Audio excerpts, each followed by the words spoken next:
Hoje, no Depois do Jeans, vamos falar sobre a importância dos avós na família.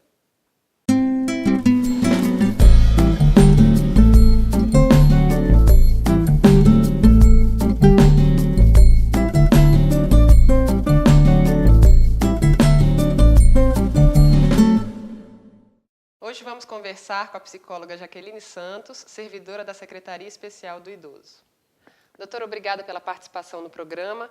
Vamos começar conversando um pouquinho sobre qual é a importância dos avós na família hoje em dia.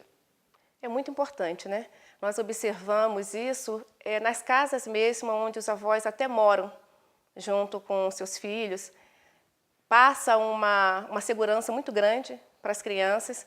E sem contar a gama de experiência que viveram a vida inteira, traz segurança não só para os netos, bisnetos, se já os tem na casa, para os próprios pais, e a criança cresce mais segura, já é provado isso. Criança que hoje tem o privilégio de ser criada bem próximo dos avós, cresce uma criança com menos problemas emocionais. As crianças demonstram uma maior segurança em tudo que vai fazer, no que vai falar, é muito bom. E qual seria, então, o papel desses avós hoje que podem participar da vida dessa criança, desse neto? O ideal é que fossem só avós. Mas hoje, por conta da pós-modernidade, por conta da dificuldade financeira, a mãe também sai de casa para trabalhar, para somar, né, as finanças, melhorar o recurso de vida. E aí os avós deixam um pouco de ser avós, principalmente as avós, e passam a ser o que nós chamamos de mãe substituta. E aí perde um pouco todo aquele conceito de avós, que é um amor mais permissivo, mas mas pontua também a educação, o amor, o bem-estar, o zelo, o cuidado, mas tem todo um não comprometimento, como se fosse mãe, realmente. Uhum. E se a gente for pensar no convívio de avós e netos, o que seria interessante assim em relação a essa estrutura familiar, né? Aquele convívio diário ou aquele convívio com um tempo, né, mais periódico? Como é que funcionaria isso? O ideal seria cada um mantendo o seu papel. Pai, pai, avô, avô, mãe, mãe, e a avó desfrutar, não é, dessa fase que ela encontra com o neto de ser somente avó. Somar com todo aquele processo da estrutura ali da casa, sem grandes interferências. Uhum. Nas palestras que são ministradas, né, o que os idosos, no final da palestra, o que eles percebem, né, de importante do que foi falado, como é que eles reagem a essa palestra, né, falando da importância, do papel que eles têm hoje na família? Na realidade, nem eles têm consciência da importância desse papel deles, né, nesse momento de vida. E eles ficam assim muito lisonjeados, eles ficam muito até agradecidos, que não têm o porquê agradecer, porque é uma realidade. E eles desempenham aquela função de uma forma tão maravilhosa e, na realidade, ignoram o quão aquilo é importante para a formação mesmo de estrutura psíquica e emocional dos netos. Porque se a gente for pensar hoje em dia, né, o papel do idoso na sociedade, ele ainda não é bem definido.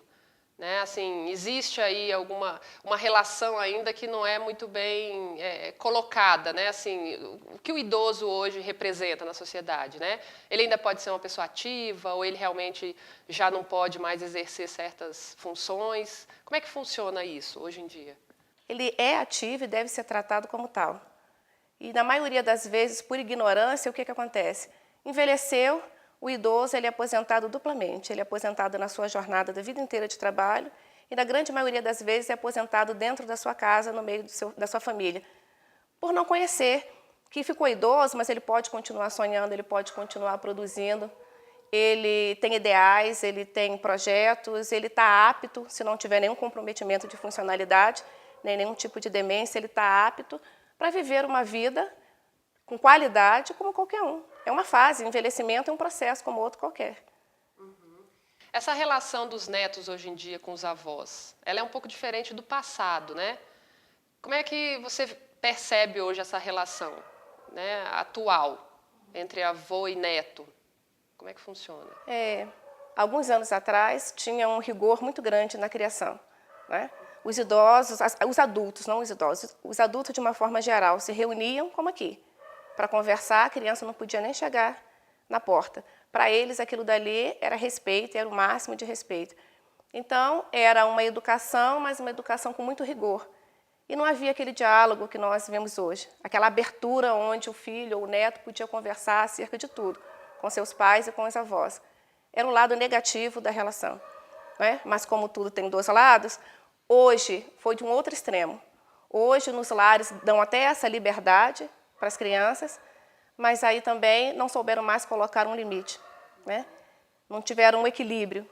E aí tem toda a falta de respeito que nós vemos hoje aí, inclusive com a população idosa, de netos agredir, chegar até a matar. Todo tipo de violência que você pode imaginar, verbal, física, emocional, por falta de limite na realidade, né?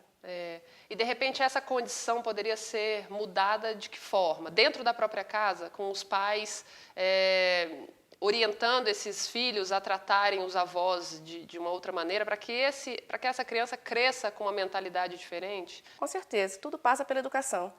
É educar mesmo, por isso que nós da Secretaria do Idoso, nós temos essa preocupação de estar levando essas palestras educativas nas escolas, porque começa lá.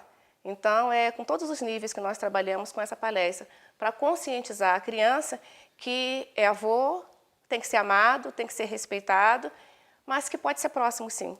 Muito mais próximo do que eles podem imaginar.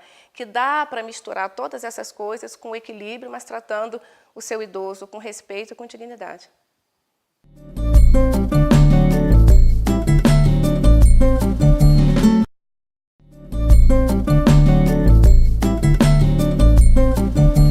Estamos de volta falando um pouquinho sobre a importância dos avós na família com a psicóloga Jaqueline Santos. Doutora, em relação a esse ditado, né, popular que dizem que os avós mimam muito as crianças, isso é mito ou é verdade? Verdade, verdade. Os avós, quando a gente pergunta a alguns avós, por exemplo, eu perguntava para minha própria avó, porque não só os meus filhos, mas a mim mesma, né, o excesso de mimo, aí ela diz, porque amor de vó é amor sem compromisso, já ouviu falar isso? Eu creio que naquela questão mesmo da educação, não é? E eu tenho uma amiga minha que ela já é avó, os filhos casaram quase na mesma época que os meus, e ela diz assim, coisa boa é ser avó. Quando você for avó, você vai saber o quanto que é bom. É um amor sem compromisso. E aí me remeteu lá atrás, quando minha avó disse a mesma coisa. Ela falou, eu acho que a função de vó é estragar os netos bastante, mimando, depois devolve para os pais consertarem em casa. Então a gente vê que tem bem essa noção desse distanciamento. O papel do avô não é educar. Educar é para pai e mãe. Os avós é para brincar, não é? É para acolher, é para amar, ponto. E quando a gente pensa, então, na cabeça do idoso, né, vivendo esse papel, assim, vamos pensar naquela avó jovem, né? Uma mulher de 50 anos que, de repente, está se vendo como vó naquele momento ali. Como é que eles encaram esse papel? Porque tem muita gente que, às vezes, fala, não, eu não me vejo avó com essa idade, não posso ser avó dessa criança.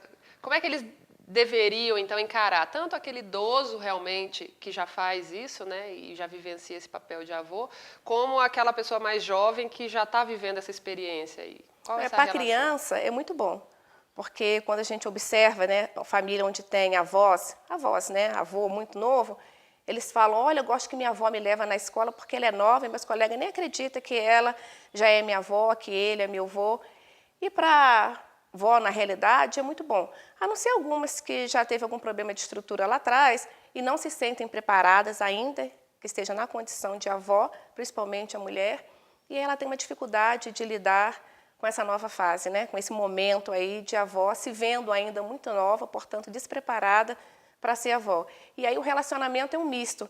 Uma hora é mãe, uma hora é amigo, uma hora é avó, mas em algum momento, eles se encontram aí e conseguem desenvolver bem esse papel. Mas é muito bom, de qualquer forma, para a criança, né? E, de repente, aquela relação dos avós, né, com os pais da criança, né, os filhos, ou a nora, o genro, enfim, em relação à educação do filho mesmo. Aquele avô que quer, de repente, interferir ou, de certa forma, não concorda com aquela educação. Como é que deveria ser pensado isso, né? O que o idoso tem que levar em consideração e a família também para que eles entrem num acordo? Isso que você está colocando é muito importante, eu até falei no primeiro bloco, que o ideal é que cada um se mantenha no seu papel. né, e no seu devido lugar. Mas quando mora junto, é muito difícil, porque na grande maioria das vezes os avós entendem que os pais não estão preparados ainda e que porque eles já viveram, já passaram por experiências outras, que eles podem educar melhor. E aí acontece aquele choque, aquele conflito ali, porque os pais dão uma ordem e o avô, se não concorda, quer dar uma outra. E a criança fica dividido ali, até porque são figuras de respeito, não é, de autoridade. Quem é que está certo? Eu vou obedecer o pai, eu vou obedecer o avô, eu vou obedecer a mãe, eu vou obedecer a avó. E aí começam os conflitos entre os pais da criança, né, com os avós, porque eles também não aceitam. E aí tem que ter muita relevância, tem que ter muita paciência da parte de ambos, tem que definir bem esses papéis, né? Eu creio que cabe aos pais sentar com esses avós e conversar e dizer que o momento deles não é o de educar, que o momento deles é de aproveitar como avô mesmo, brincar, não é? Acolher a criança nas suas necessidades, nas demandas que as crianças levarem até eles, mas que deixe com eles, os pais, o papel de educar. Mas sempre com muito tato, com muito carinho, para que eles não se sintam ofendidos. E quando a gente pensa assim, na relação neto-avô, né? Até que ponto a gente pode contar com aquele avô? Né, em relação ao tempo que ele vai ficar com a criança, a frequência com que ele vai ver a criança.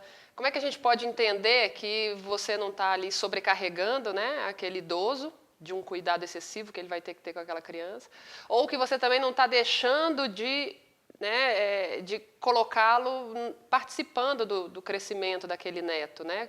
Essa dose assim que a gente tem que ter, qual seria a dose certa?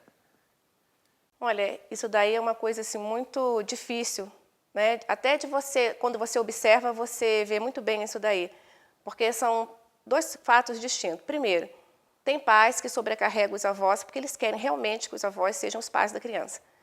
Isso você observa muito quando os pais são jovens demais. A mulher, no caso, é mãe muito jovem e continua na casa da mãe, ela lida com o filho como se fosse mais um irmão do que propriamente dito um filho. E aí sobrecarrega aqueles avós, né, no cuidado, na educação, em todos os sentidos daquela criança. E tem aquele outro extremo, que os pais são extremamente zelosos com os filhos, mas os avós estão ali dentro da casa, ou mora próximo. Né? E aí os avós que ficam meio que sem limite, porque eles se acham no direito e meio que dono daqueles filhos. E aí eles querem ver toda hora, eles querem que aqueles netos façam somente as atividades que eles entenderem que são as melhores para eles. De repente implica com aquilo que o pai quer que os filhos façam ou permitam, principalmente quando estão na adolescência.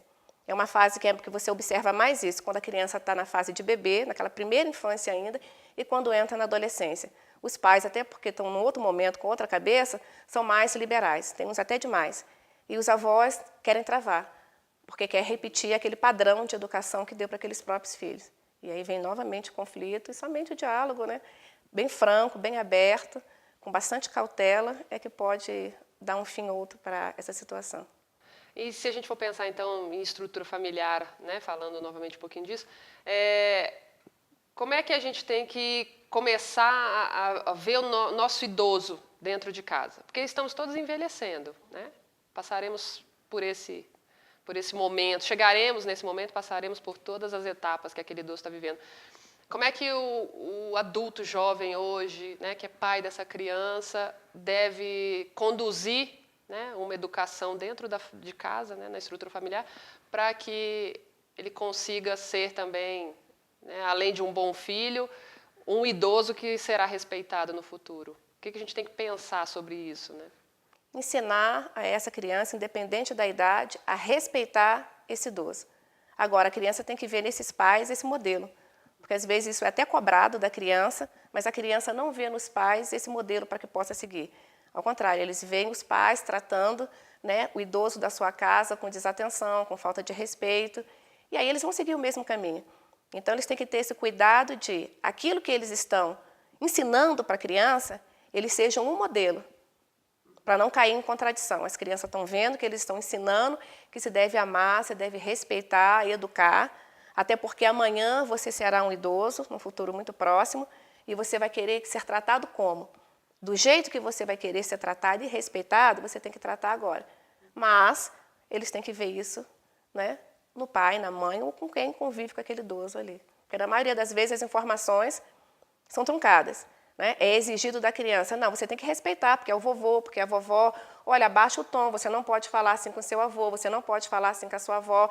Eles vão ficar tristes, eles vão ficar aborrecidos com você, mas daqui a 5 minutos, vê o desrespeito da parte deles. Xingando, brigando, agredindo, usando toda sorte de violência. Né? E aí a criança fica, bom, né? 2 recados, 2 direções. Né? E na maioria das vezes, o modelo, ele fala muito mais. Não é? As atitudes falam muito mais do que as palavras.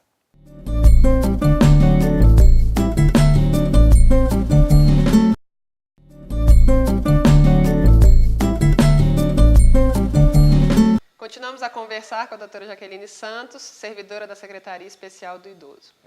Doutora, nós falamos um pouquinho sobre a importância dos avós na família. A Secretaria Especial do Idoso, ela aborda outros temas relacionados ao idoso? Como é que funciona? Como é que vocês trabalham, né, a respeito disso? Nós realizamos ciclo de palestras. Né? E aí tem tema variado desde queda, que é algo, né, inerente, infelizmente, ao universo do idoso, como, por exemplo, uma casa que tem um idoso. Se eu tivesse um idoso aqui hoje na minha casa, eu teria que passar por uma série de readaptações na arquitetura mesmo dessa casa, fazer um rearranjo. Um piso como esse não tem condições de um idoso, facilita a queda. A minha casa tem dois lances de escada, né, para levar para os andares superiores, não é bom para o idoso. Altos e baixos no quintal, não é bom. Então, a doutora Elza, ela dá palestras sobre queda, onde ela vai elucidar a respeito de tudo isso, dizendo que se você quiser manter segurança para o seu idoso, até nisso você tem que pensar, né, em readaptar. Por exemplo, no banheiro, tem que ter aquela barra dentro do box, onde ele pode se apoiar, porque molha, passa o sabonete, o piso fica escorregadio, tem que ter um emborrachado no chão para o idoso pisar. Então, esse é um tipo de palestra que tem resultados maravilhosos, porque muitos deles não sabem. Mantém o idoso ali e não sabia da necessidade de passar por essa nova estrutura. E muitos também não têm condições financeiras para isso. E aí nós orientamos, dentro da condição de cada um, o que pode ser feito para gerar segurança para esse idoso. Nós falamos sobre a sexualidade do idoso, que tudo é muito velado, inclusive entre eles mesmos. E é uma palestra também com excelentes resultados. Nós falamos sobre os tipos de demência, não é? Que surge na terceira idade. Falamos também sobre qualidade de vida, que o idoso ele não é velho no sentido, né, pejorativo de que 60, 65, 70, acima de 70, fica lá quietinho. Não, hoje está mais do que provado que o idoso pode levar uma vida com qualidade da melhor forma possível. Claro que tem que se atentar para algumas coisas como o aspecto alimentar, atividade física, né, uma boa adesão no tratamento, se estiver se submetendo a algum tipo de tratamento. Enfim, então, nosso ciclo de palestra contempla todos esses assuntos. E são muito importantes e, assim, para esse público mesmo. E os idosos, depois das palestras, eles procuram mais informações ou tirar algumas dúvidas, de repente que na hora ali não ficou muito bem esclarecido e ainda, né, surgiu depois do momento. Eles estão participando, envolvidos em todos os projetos que são apresentados pela Secretaria? Muito, muito envolvidos, eles estão gostando muito, até porque eu acredito que nunca teve, nossa Secretaria é nova, tem 1 ano e pouco, né? Então, acho que não tinha um órgão definido ainda para cuidar dos assuntos inerentes ao idoso. E eles se sentiram, assim, muito lisonjeados, eles abraçaram mesmo a Secretaria, na figura do nosso secretário Quirino, que gosta demais, né, desse público, tem muito amor, muito carinho, todo o projeto, tudo aquilo que nasceu do coração dele, que nós estamos aplicando ali na Secretaria do Idoso, está sendo de extrema importância. E no final de toda a palestra, eles ficam igual adolescente, eles vêm, procuram, ainda mais quando é um tema assim, pouco abordado, como a sexualidade, né, a imagem consciente que eles têm do próprio corpo. Então, eles sempre vêm, quer saber mais, quer perguntar. Atividade física, eles vêm, olha, mas nós podemos levantar aqueles ferros, igual como a gente vê os netos, né, os filhos fazerem na academia? Pode, você já foi na academia? Não, mas eu vejo na televisão, então a gente pode ir, mas eu tenho problema no joelho. Não, mas se tem problema no joelho, né, você vai procurar o ortopedista, dependendo do problema, você vai procurar um reumatologista, e você pode, isso não vai ser vedado, você pode continuar a prática do exercício, mas alguma coisa que não vá afetar as articulações, mas não é proibido, você pode fazer. Então, nós esclarecemos e eles ficam assim muito contentes com isso. Está sendo muito benéfico. Ah, muito bom. Essas palestras, elas são ministradas em que locais, assim? Eles têm acesso? Eles conseguem ter, né, com antecedência aí, a informação de que aquela palestra vai acontecer? Nós trabalhamos sempre antes de qualquer nosso evento, pelo menos uma semana, 10 dias antes, né, assessoria de comunicação, muito eficaz também. Eles procuram anunciar nas cidades, nos bairros onde nós estamos. Por exemplo, nós fazemos um ciclo de palestras no Guará. Uma semana antes, alguns servidores saem de porta em porta mesmo, fazendo aquele trabalho mesmo de convidar, dizer que na região administrativa daquele lugar, ou no centro de convivência do idoso daquele lugar, naquele dia, naquela hora, vai ter um ciclo de palestra, vai ter o nosso teatro, que nós estávamos falando aqui um pouquinho antes da entrevista. Então, eles vão, eles participam e tem sido, assim, adesão muito boa. Temos cinema também, e sempre é escolhido um filme que tem a ver, não é, com alguma questão que eles possam estar vivendo ali naquele momento. Então, está sendo muito bom para eles e para nós, né, que estamos participando e vendo o resultado. E essas palestras também são ministradas em escolas, né? Para que a criança tenha esse entendimento sobre o idoso. Escolas, porque, como eu falei, passa pela educação. Então, nós atingimos todos os níveis, né, e classe das crianças, explicando a importância do idoso e como ele deve ser tratado, sempre com amor, com respeito e com dignidade. Um projeto desse poderia ser estendido para outras cidades, né? Porque se a gente for imaginar que o programa vai ser assistido também por outras pessoas que moram em outros locais, é de extrema importância que esses projetos consigam, né, chegar em todos os municípios, em todos os locais do Brasil, para que o idoso tenha essa atenção também, né? Com certeza. A todo momento e em qualquer lugar, né? Com certeza. Até porque o Brasil está envelhecendo e não estava preparado para isso, né? Então, tem um público interessado em favorecer esse envelhecimento e que esse envelhecimento seja da melhor forma possível. Então, já tem muitos órgãos, muitos locais, inclusive privados, que já estão com essa preocupação de desenvolver trabalhos para esse público da terceira idade. Até porque seremos, né? No nosso futuro estaremos lá também, né, nessa terceira idade. Então, tem que começar a trabalhar de uma forma educativa e com políticas públicas, né, que venham beneficiar essa classe agora. E existem projetos futuros que a Secretaria já pensa em promover? Alguma coisa que já está quase começando a acontecer, que vai continuar favorecendo o idoso? Tem vários projetos aí que estão no coração do nosso secretário, alguns já estão no papel, né? Mas depende de outras, né? Outras ligações, outras articulações, mas nós já temos aí o nosso centro de convivência do idoso. É um espaço maravilhoso para o idoso, onde ele é acolhido nas suas necessidades, desde das mais simples até as mais complexas.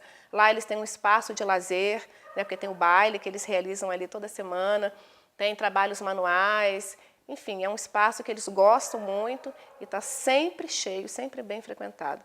É um espaço que eles podem ser o que eles são da melhor forma possível, sem se sentirem tolhidos por ninguém. Obrigada pela participação, por tudo que foi colocado. Acho que esclareceu muitas dúvidas e acrescentou muito, né, para essa população que hoje em dia é carente de informação, né, e que está só aumentando. Tá? Com certeza. Eu quero agradecer e agradeço em nome do nosso secretário, gestor da pasta, Ricardo Querino, pela atenção e disponibilidade também de vocês, que de alguma forma nós estamos contribuindo e divulgando o trabalho que nós estamos fazendo. Obrigada. O programa de hoje, então, termina. Semana que vem tem mais.